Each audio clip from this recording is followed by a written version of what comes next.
Welcome to Rise and Thrive Women, journeying from surviving to thriving after abuse. We're your hosts, Susie and Heather, and we're so excited and honored that you're here. If you've experienced the heartache of toxic relationships, you know the feeling of being lost, broken, and unsure of where to turn next. And this podcast is for you. We're here to inspire, educate, and empower women like you, no matter where you are on your healing journey. Together, we are going to challenge the misconceptions surrounding domestic abuse, explore practical solutions, and listen to incredible survivor stories that remind us all that there is a brighter, better future waiting for you. It's time to rise, thrive, and choose yourself. Let's begin this healing journey together. So, today's episode, we are highlighting a very special woman, Jen Beck. So Jen comes to us with over 15 years of experience helping clients of all ages heal from various chronic illnesses. So Jen is certified. She's a certified nutritionist who believes that it takes more than proper diet and regimen to stay healthy. And she's a firm believer in the mind-body connection. I actually love and adore that about you, Jen. And just really quick, I want to share a quote that it's kind of a combination of quotes that Jen shared with us in our interview and some of the stuff that I pulled off of her website that's really inspiring. And she says, I saw such a need for concrete solutions that embodied not just nutrition, but an approach that also incorporated mind and spirit. My mission is to help women release their physical and emotional weight so that they can live a life they love. To date, I have helped thousands of clients find solutions to underlying health issues that are keeping them from success and empower them to make the mental and emotional shifts necessary to maintain their success long term. Incredible. So Susie and I brought Jen on the show today because, like many of us, she has a story to share and people to help. Jen also has a personal connection with her own triumph over trauma. Her personal story starts with a lot of soul searching, hurting, dealing, and healing. And today she's going to share with us her personal story, some of the challenging feelings that she worked through when navigating difficult relationships, and how she made the bold choice to stop self-sacrificing, as we all do. So without further ado, I'm going to turn it over to Jen and let her share a little bit more about her story. So Jen, can you please just tell us a little bit about your personal story, what your life looked like prior to becoming a certified nutritionist and helping others heal mentally and spiritually?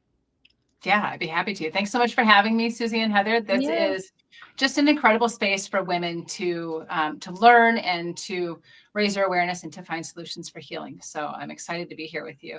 Thank you for taking the time. So I think back to when I was a kid, and I think that is where my self-sacrifice really started. My mom had multiple sclerosis. My dad is a self-identified codependent. And so I grew up with a mom who was in deep depression, had significant physical disability. She walked with a cane from probably the time I was 7 or 8, and went through some pretty dark stages of depression. And my dad took it on himself that his job was to be able to fix her, to make her happy, to really try to figure out whatever he could do to control it, to be able to make it okay, make her okay. And so myself and my 2 brothers, I have one older, one younger, we were just kind of there. And, we were, not to say that there was complete and total neglect. I mean, my dad, coached my softball teams and was there for soccer games and stuff like that. But he was also a busy entrepreneur. He had a business that covered 5 territories. And so it was like, there was a lot of just kind of being there, right? We were latchkey kids growing up. Yeah. It sounds like that was your whole childhood. Did you ever experience anything different, or was it always kind of feeling like you were on your own a bit?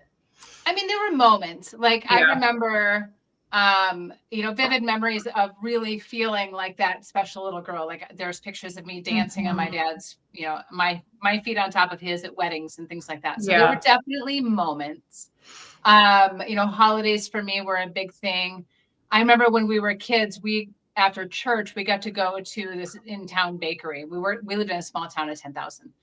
And there's a bakery in town, and after church, like once or twice a month, we got to go to the donut shop, and we could pick out any 2 donuts that we wanted. And it was like, being 8 or 10 years old, there was like 50 different kinds of donuts. And so funny how, I teach women now how we put our emotions into food. That's why we have certain cravings. So my emotional go-to would be donuts. Yeah, that makes sense. There were definitely fun memories and things like that. Okay.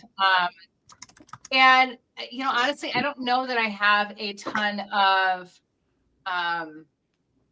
of memories in general as a kid, right? There were definitely times we took vacations and we did things like that. So there were definitely moments of happiness. Like I said, holidays were a big thing.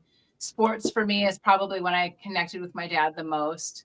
But with my mom's disease, there were definitely times where I had a longing for wanting to be like other kids, other girls and their moms. I wish we could go shopping for, 8 hours on a Saturday for back to school clothes, just the 2 of us. And my mom would last a half an hour, maybe an hour, and then we need to sit down. And within an hour and a half, 2, she's like, I'm done. Yeah. So there was definitely times where there was lots of joy and fun. And those, like I said, were around holidays or, activities or events and things like that. And the rest of it was just kind of coasting. My parents went through a divorce when I was 13. And so that was kind of one of those milestones for me that I think was a great disruptor for a couple of different reasons. So we moved to that town of 10,000 when I was starting 5th grade. And we moved from Nebraska to Minnesota. And we went from, Omaha, but I sounded like a Nebraskan. And we moved up to Minnesota into this little lake town of 10,000 people where you swear, you don't cuss. And there was already Minnesota. There was a kid who was too tall, braces, bad hair, glasses, and awkward, moving into a class of 25. And I was definitely the outsider, and went through a lot of bullying from like 5th through 8th grade. Both being ostracized, but also like I had 1 or 2 boys that were physically abusive. And so, that, and then my parents divorced when I was when I was in the middle of 8th grade. And so there was lots of kind of that turmoil. And during that time, I didn't really have a lot of emotional support at home. Mom's in her depression, dad's traveling for business. So I did kind of just go through that space on my own. And looking back, I can see how isolating and how unsupported I felt then. At the time, I was just living with it, if you will. Yeah, for sure. But that definitely, like when I think back to in my daily life now, if I feel the anxiety coming up, or if I'm going to put myself out there and I have hesitation or some anxiety around that, I know exactly where it dials it back to. And it's that 3rd grader and 5th grader that had the braces, bad hair, glasses, that was just, ridiculed and felt like an outsider. So there's that fear of stepping into that. Right. Which, as much healing work as I've done, there's still pieces of that are like, absolutely. Yeah, but it's good. Now that you mentioned that, I'm sorry, Susie. Go ahead. I think that that's something that we all struggle with, no matter. And I think that when we go into this healing journey, we have this thought or this mindset of what it's going to be like after, and thinking we're not going to have those feelings anymore, and we're just going to be these healed individuals with no hurt feelings anymore, no anxiety, it's all gone. When in reality, it's healing is more so like, nope, that still creeps back up. You just have better tools, and you're better prepared to handle them and cope. So right. Yeah.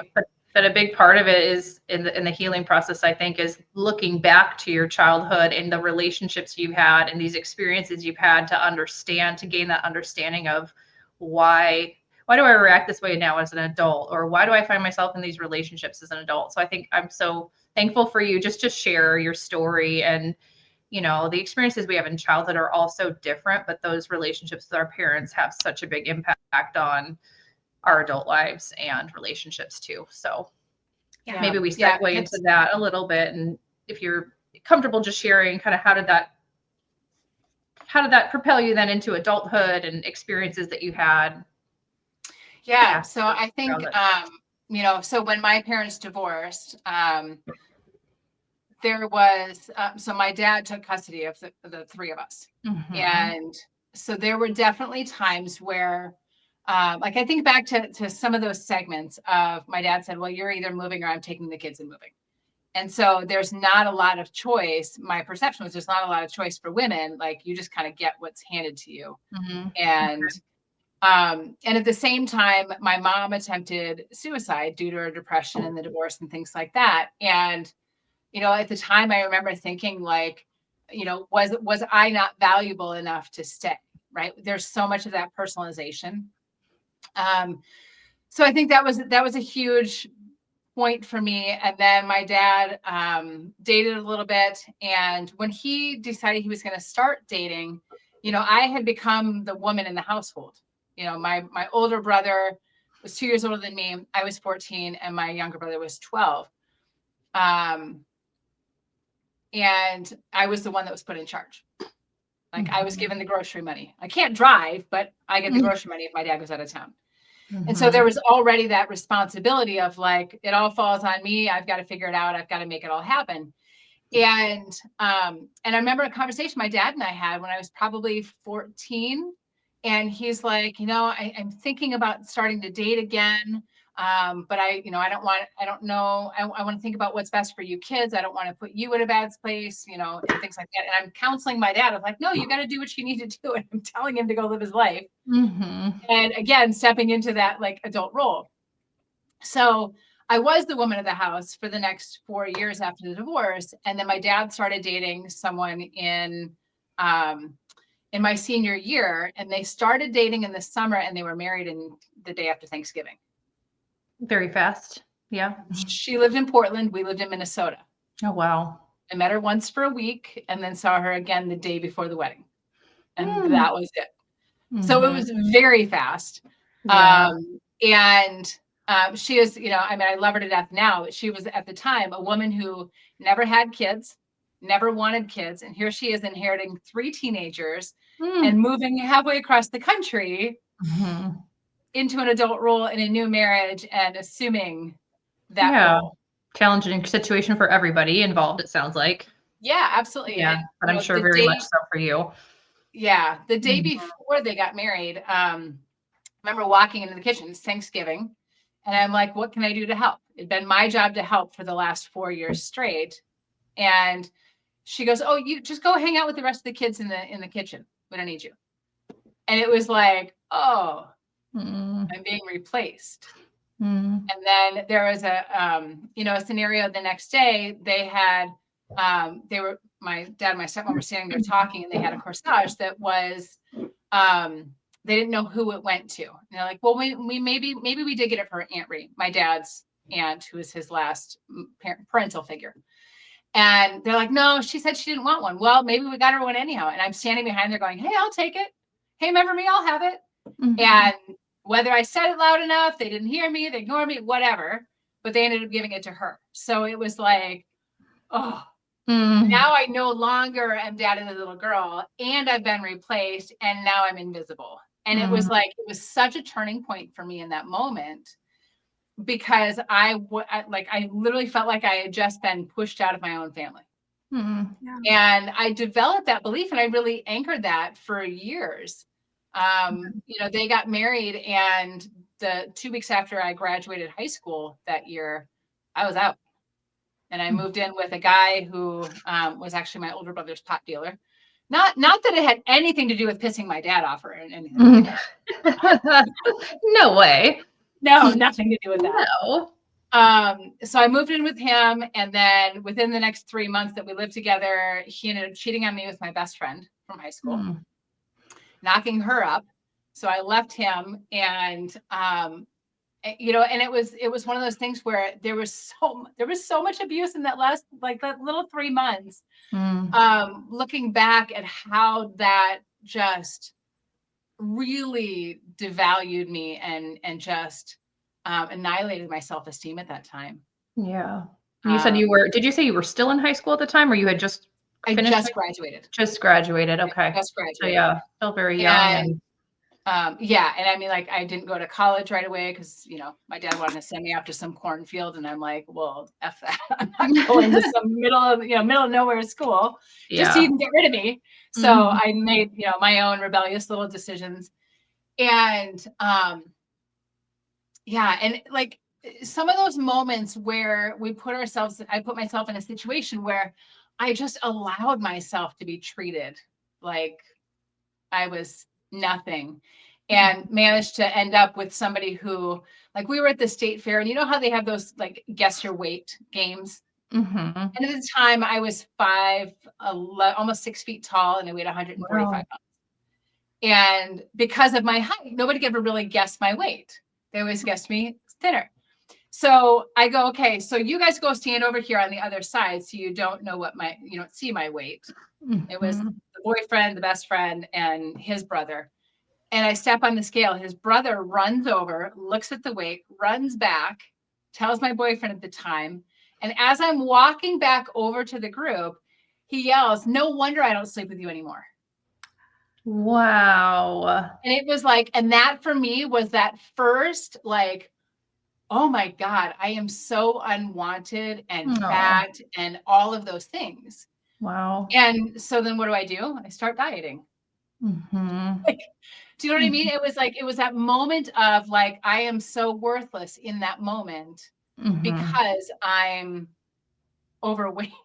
Yeah. And it was up to you to fix it. And you weren't able to see at the time that it was coming from a very unhealthy person, right? Right. So it was something I did and I should be able to fix, and all of those things. So it just fed into my hyper responsibility and my need to fix it so that I'm lovable, because obviously it's something to do with me that I lost my family and now him, and then, all of the things. So it just compiled. And so I think about like they're moments in time, but they're just those like, oh, big shift, anchor and store all of that emotion and all of the beliefs that went with that.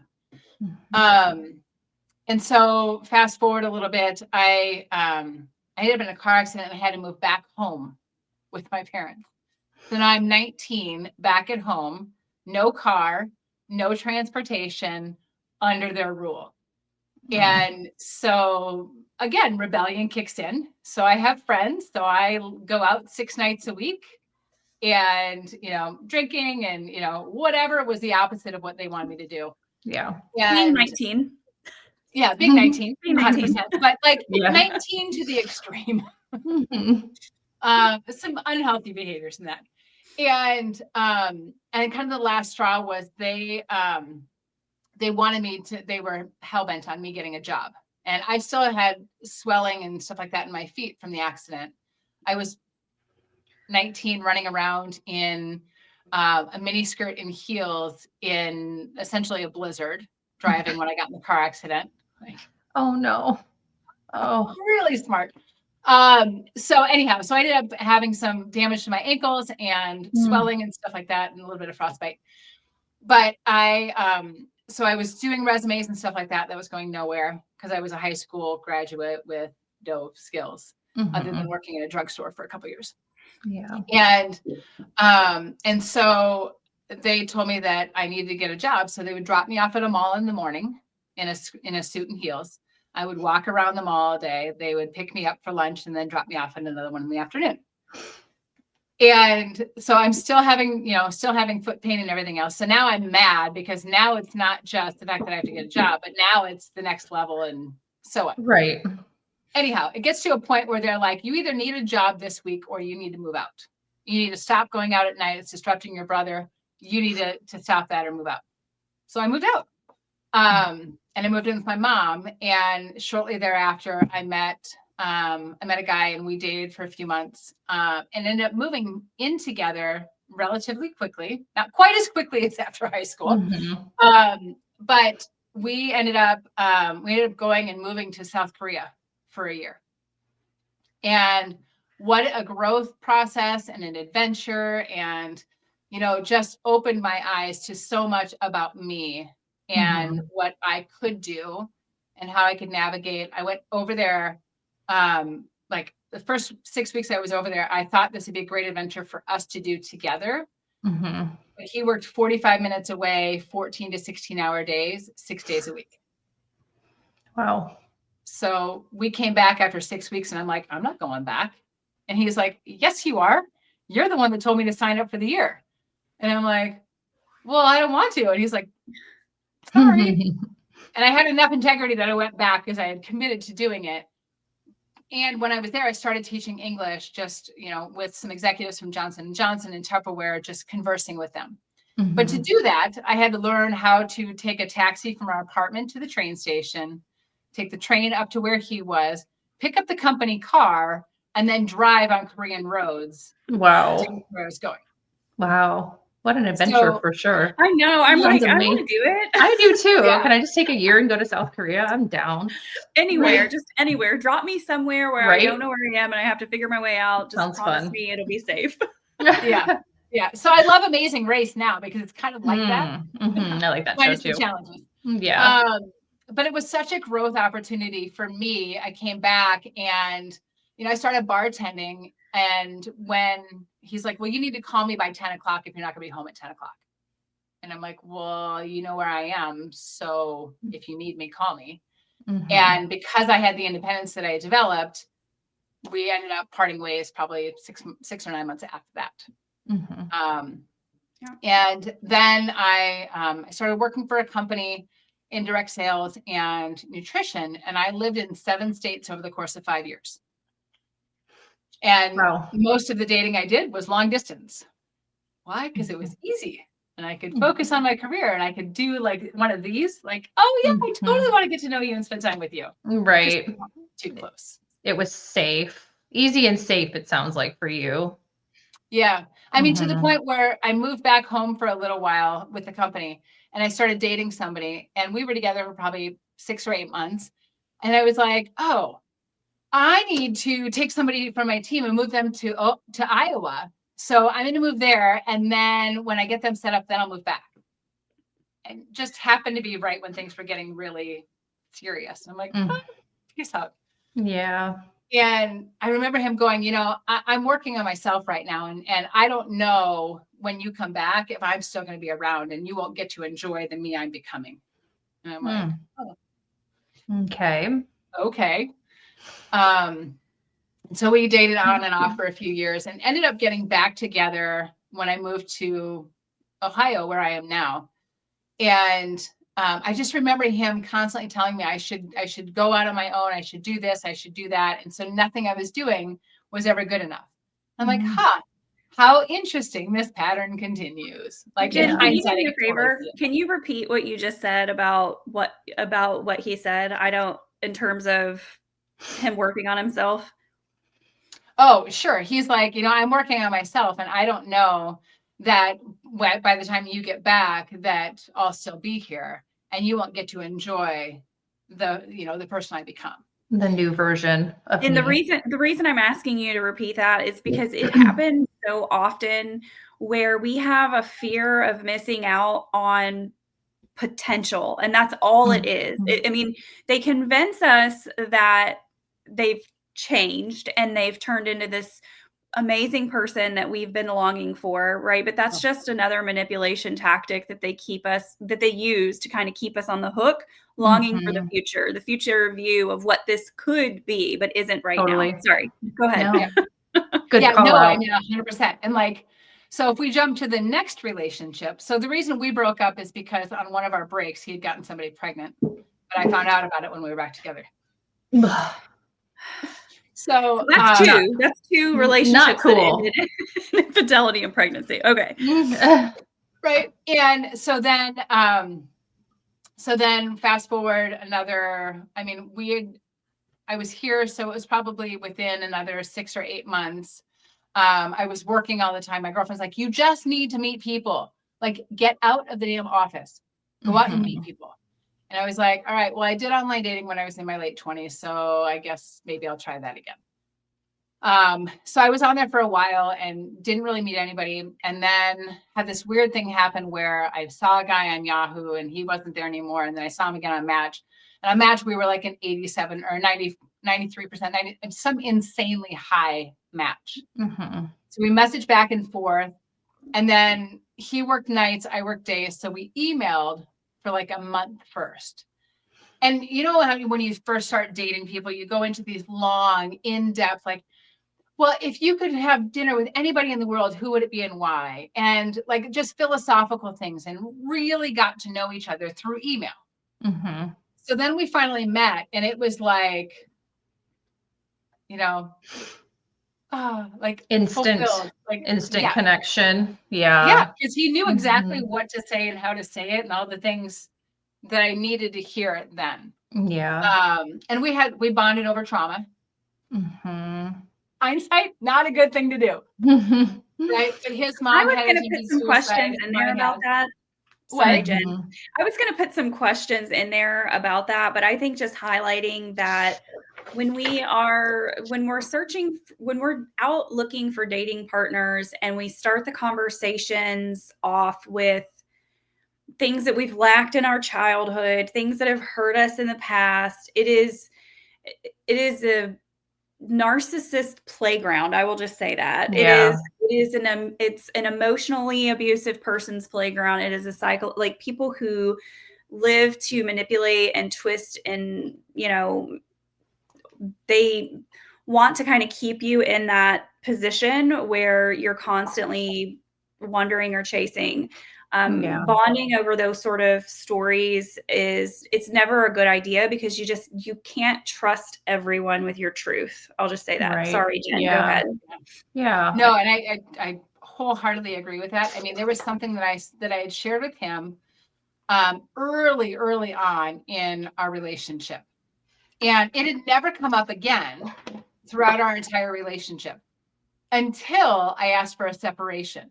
Mm-hmm. And then it got thrown in my face. Yeah. Like that's one of the things that I recognized later on, is that everything I shared was a weapon in the arsenal to come out later.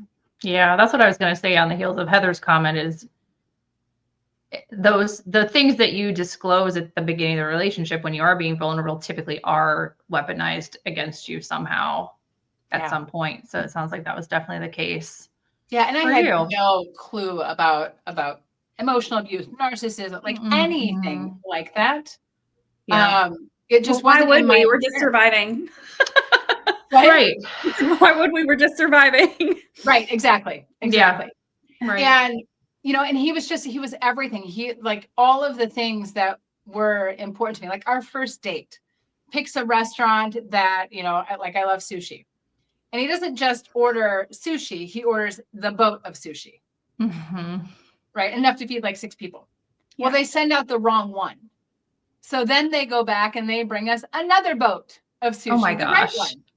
So I brought literally like 6 containers of sushi to my office the next day and fed my entire office. Oh my gosh. But it was like, oh, I'm being wined and dined, right? Yeah. It was so, there was so much that was just like splashy and brand new. And my dad is definitely, one of his love languages is gifts. And so he very much spoils my stepmom. He's the type of man that on the way home will call and be like, hey, I'm on my way home. Is there anything you need me to stop at the store and pick up? Mm-hmm. Like, just super thoughtful, really responsive, intuitive, and, really generous.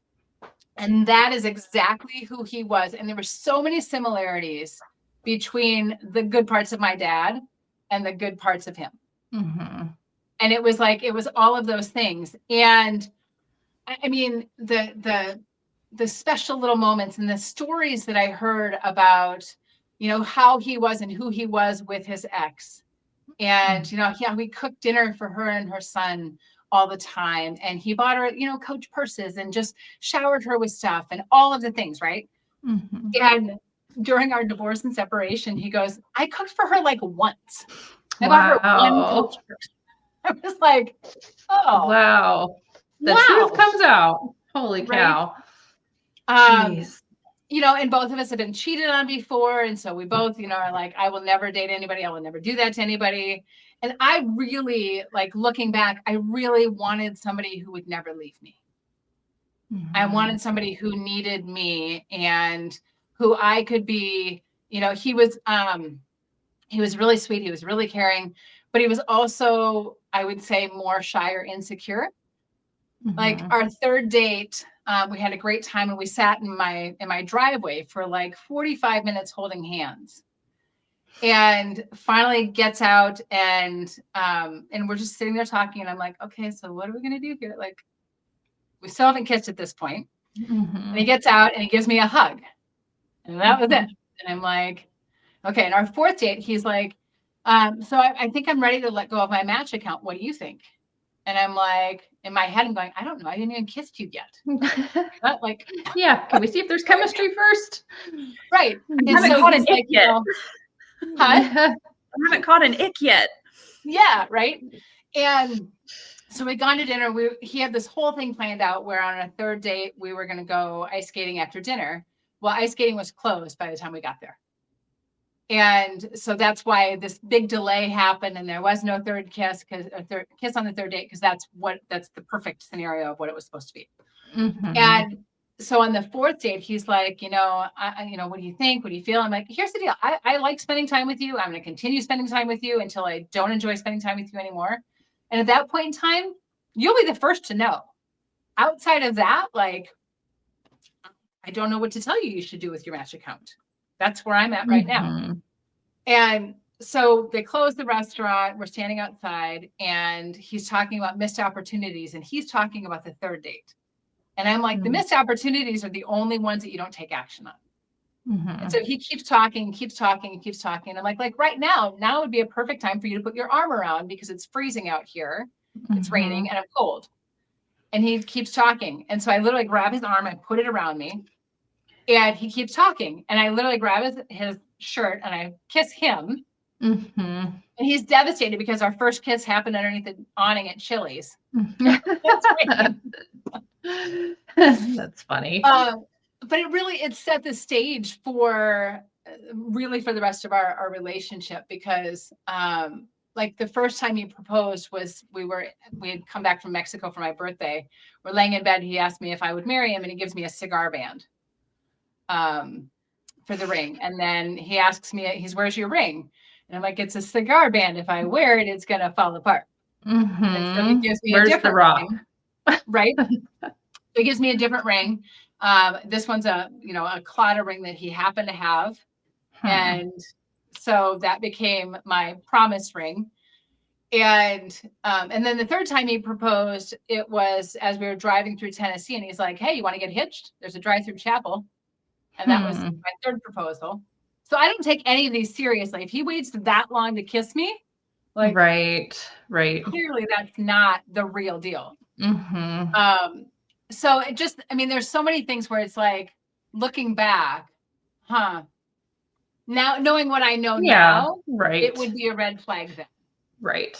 Yeah. Definitely was not, because there were so many other things that were so amazing about him that I experienced that filled the holes and the gaps that I needed it to. Right. Yeah, that makes total sense. So, and then do you want to just talk a little bit about where you are today and then we'll move on to some questions? What's life looks like for you now? Yeah. So sadly we went through a really bitter divorce and separation. And so the last 7 years or so, I've been on my healing journey and, I've gone through and used multiple different emotional healing modalities. Many I've actually gotten certified in now. And so I have restored myself to the point where I have a real innate sense of safety for probably the first time in my life. And I have the ability to really connect with my daughter without having a lot of the childhood triggers. Our kids are amazing and they bring out some of the worst parts. For sure. Yes. Yeah. They trigger all of our trauma. Absolutely. And so today I get to help women walk through their own journey and heal from the trauma and the self-sabotage and all of the pieces. And I feel, so my therapist told me that I shouldn't be grateful for the abuse that I went through. But I really do feel grateful because if I hadn't gone through what I did, I wouldn't have become the person I am today. I wouldn't have the compassion and empathy I have. I wouldn't have the tools that I have. And I wouldn't be the mom I am or the resource that I am for women that have gone through similar things.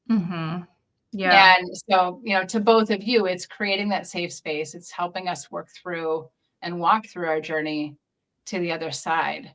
Yeah. And to truly get to a place where we're healthy, happy, and whole. Yeah, absolutely. I don't remember if we talked about this when we chatted a while back. Are you in a healthy relationship now? I am dating in a very shallow pool. Okay. I couldn't remember. I was just curious if you were, like, how does it feel We'll dating have to have you now? on again I know. in a few months. Right? Yeah. We'll do a comeback. Give me another year or two. Yeah. I'm not. I mean, I've really focused on healing myself. Yeah, that's great. Because I know that I had lots of trust issues and things like that coming out of my marriage. And I was looking for the narcissist in everyone for quite a while. We all do, I think. Yeah. For sure. Yeah. And I wanted to ask you real quick, Jen, because sorry, Susie, I know we're kind of running out of time here, but no, we're fine. I think so. The name we wanted to call the name of this show, Stop Self-Sacrificing, because I think that, like, a lot of our listeners, that's what happens, right? And I love that in your story, you're able to weave together the self-awareness that you've been able to gain. Like, how the hell did I wind up in this relationship where it's over and now I feel completely empty and I'm like searching for all the answers of how I got here so I don't repeat this mistake. And so one of the things that we talked about was the self-sacrificing and what happens. And I mean, whether you believe, like our listeners, whether you believe you're with just a really highly selfish person, a narcissist, an abusive, emotionally abusive, codependent, avoidant attachment, because they're just, I mean, when I talk to clients, all of these things kind of snowball together where they can't really tell.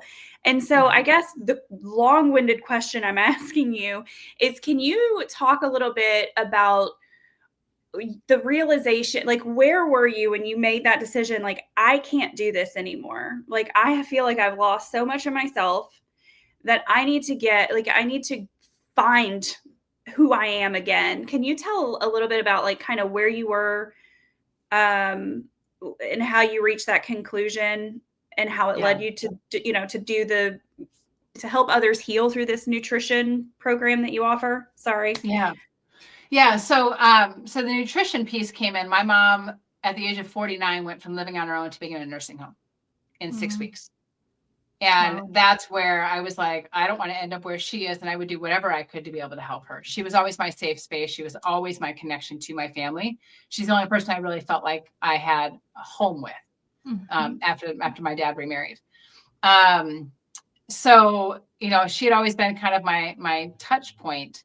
And so as I'm building my nutrition business and loving that and supporting people and helping people to transform physically, and I'd incorporated mental and emotional, or I incorporated mindset and mindfulness into that.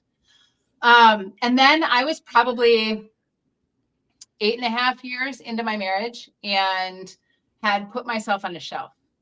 Like, my main job, my daughter was about 2.5 when I got to this point. And I had just been doing whatever I could to keep the peace. Like, I sometimes felt like I was Jekyll and Hyde. I would walk in and I would do something and it would be this kind of reaction, and I would do something and it would be no reaction. Yeah, walking on eggshells, sounds like. Constantly. Yeah. Constantly. And so I just remember I got into a place where, like, I would do my job during the day. I work with clients during the day, and that was fulfilling. I would come home, I'd pick up my daughter, I'd make dinner. I would, play with her, and then I would put her to bed. And by the time I came downstairs from putting her to bed, he'd be in his office playing a video game. And I would literally open my laptop, sit down in our side chair with a glass of wine, and turn on Grey's Anatomy. And you know how many episodes or how many seasons Grey's Anatomy has been on? Like, started at season 1, episode 1. Yeah. And had just gotten to this, like, just going through the motions, hoping and praying that when he walked past to the kitchen to get a drink or something, he would notice me, and then he'd walk back. And many times there was not even an acknowledgement. Wow. And there got to be a point where in Grey's Anatomy, there was a couple, they had a young baby, and one of them says, I think we need to do a trial separation. And I was like, oh, maybe we just need to shake things up a little bit. Maybe that's what we need to do. Right. And so I within a matter of a couple of days, I walked in there to his office one night, and I'm like, I think we need to do a trial separation. I think I'm going to move into the spare bedroom, and we need to just alternate when we spend time with our daughter. And he goes, yeah, whatever you feel like you need to do. Wow. And we then pursued like 7 months of therapy together, which got nowhere. It was a lot of going through the motions and doing the things that I asked him to do that would be important to me, but there was no heart change. And at the end, go ahead. Oh, no, I just said right. Yeah. Oh, yeah. And then at the end, our therapist, I'm sitting there one day, he had to leave early, and I'm like, am I like, I feel like I want to ask him to move out. Like, am I crazy? And the therapist goes, well, thank God you said it, because I couldn't. And I was like, oh. Wow. Validation there. Yeah. And so I did. And then he moved out, and, I had the intention that we would be apart for 6 months or a year. And with the real intention that I wanted to work on each one of us separately and together to be able to see if we can make it whole. Because to your point earlier, Heather, it's like the hopes and the dreams of like, oh, I remember how he was like in the beginning. Like, yeah. I know it's in there. What did I do that made that go away? Because it was constantly about what I did and what I was doing that created the separation. I think as women, one of the things that you said earlier that I have been holding on to, because I was like, we need to circle back to that, is what the role you learned early on in life that women play, and you get what you get what you get, and you don't have a say in it. I think as women, we always feel responsible for reigniting and saving, reigniting the light and saving things, because we're so used to the breadcrumbs of affection and love that it just keeps us in that constant cycle. Like any minute now, he's going to come back. Yeah. Any minute now, he's going to come back. And then one day that's just going to be our forever. There's not going to be, this starting at ground zero all over again. So I just think that we just become so used to being the person that initiates, being the person that plans, being the person, just the list goes on. And, thanks for that sushi boat 8 years ago, but right? I deserve more. This wasn't worth it, dude. But well, and then asking for what we want and need, but not getting it. So then we start shutting down that part of ourselves. Yeah. Right. Like, I'm not going to get it anyhow. What difference does it make? Right. Like, for I sure. just stop asking and you stop getting. Yeah. Absolutely. So I'm grateful for that awareness and that his comment. But then he had a friend tell him that the only reason I wanted him out of the house is because I wanted a divorce. And that just went like, it was like lighting a firework that just exploded for the next several months. And at that point, it was just a matter of like, I just needed my safety. Yeah. And then he's like, I had another epiphany. Like, I want to make this work. And I'm like, whoa, I have multiple months of like unsafety. Not happening. A little too late. Yeah. Yeah. And a lot too late. Yeah. So it's been a journey, and I'm so grateful for the healing work that I've done to get to this point, and that I have so much insight and awareness that not only can I help other women with, but I also get to support my daughter through the dating process too, because he's still her dad. Yeah. We can teach them from the things we've experienced for sure. So I'm curious if you can look back to your healing journey. What do you feel was the biggest catalyst to your healing? What helped you the most through that? I think there were many pieces. So I saw a therapist throughout the entire thing. And so I would go to therapy and I would bring up all the stuff, but then I would go home and I would work with my untherapy practitioner. And I also did some NLP and NLP coaching and things like that as well. And instilling safety, healing for safety at an unconscious level Like that was one of the most important things, because like I'll never forget, we were doing a session and one of the installments was safety. And he's like, okay, so think of a time when you felt really safe. I didn't have one. There was no point in my life where I could be like, I felt so completely safe. Wow. And that was a huge awareness for me. And so I kind of created this safe space. Remember the old dome, like playgrounds? It was sitting on top of one of those on a sunny day with the, clouds in the sky and just that perfect scenario. That became my safe place. And when I really got to a place where I was whole and I let people into my heart space, I remember doing a healing and I was no longer alone sitting on top of that dome. I had multiple people there with me. I had healed my relationship with God. And so he was there with me. I mean, it was just this incredible moment. And from that point forward, I have felt peace in my body, in my mind. And it's allowed me to stay more grounded and to have an open heart that had been closed off for so long. I love that visual. Yeah, I do too. You mentioned Lift. Oh, sorry. Go ahead. Yeah, that's what I was going to say. I said you mentioned Lift UnTherapy, and we haven't talked about that yet. And you are certified as what do you say? A Lift UnTherapist, or you're certified in Lift? Okay, so yeah, you're so certified I've gone through multiple levels of certification. Okay. With Lift UnTherapy. Yeah, can you just quickly explain what that is? So if someone's interested in it and wants to reach out to you, they can. Yeah, so Lift UnTherapy really looks at the core beliefs. So the easiest way to explain it, if the belief is the world is a safe and friendly place, we are open to meeting new people and experiencing new things and all of the things that comes with that. For me, my belief was the world is an unsafe and dangerous and unfriendly place.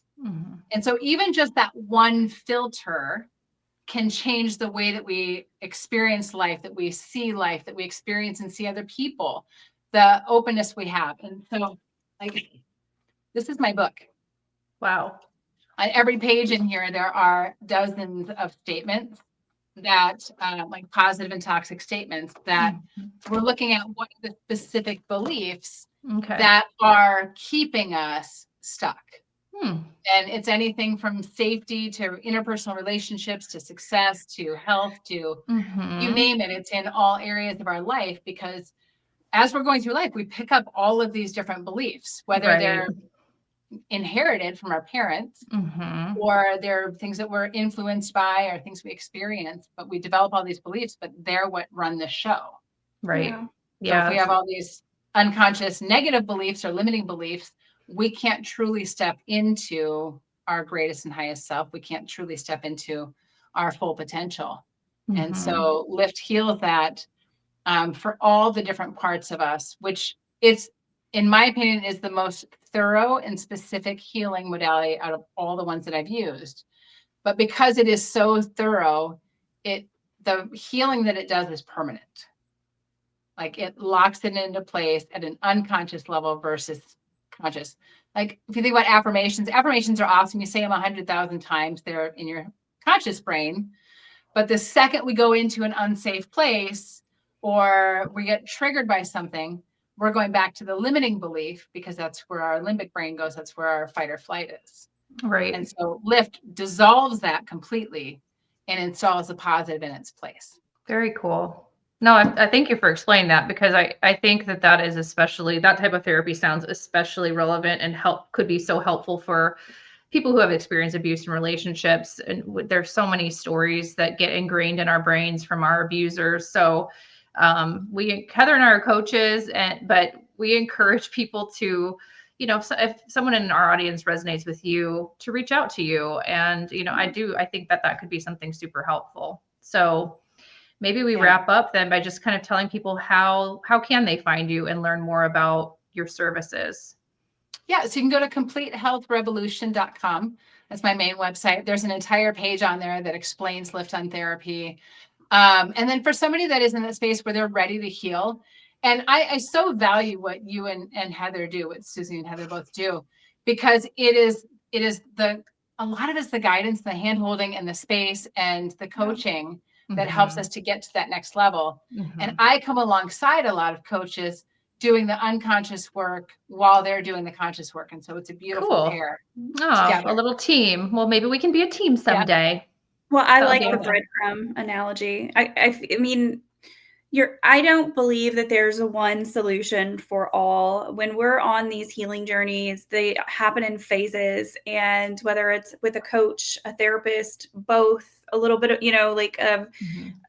mine consisted of therapy, coaching, writing my book, and a holistic health practitioner, right? And so that's why I love what you do so much, Jen, is because it's almost like a one-stop shop for those who do believe spiritually and want to incorporate that in with their nutrition, because it really does. It is a holistic healing approach. So Yeah, absolutely. And I did link, if you're watching on YouTube, Jen's not email, website, as well as all of her social handles. So if you would like to reach out to her or find her that way, you can find that in the show notes. So, yeah. All right. Did we Well, have any thank you so questions much, come in while we were Jen. I didn't. I've chatting? been I didn't see looking. any either over here. Yeah. So, yeah, no, go ahead, Heather. I don't want to steal your thunder. Closing Oh us no, out. I was just going to say thank you so much, Jen, for joining us today. I know that we ran long today, but we again love to highlight other women, their stories, their journeys, because someone out there is also living your past or future. And the goal of this show is truly to empower women to share their stories where they are, so to help them, feel empowered to make the decisions that they need to make in their lives so that they can live, the best version of themselves. So thank you so much for sharing all that you have today. I appreciate it. Thank you. Thank you, ladies, so much for being here and for the work that you do. Thank you. Thank you, Jen. And Hillary, thank you for your comment. We agree. Jen is a great guest. So we loved having her on. All right. Well, you ladies enjoy the rest of your day. And thanks everybody out there for tuning in. We'll see you soon. Bye, everybody. All See you right. next week. Bye.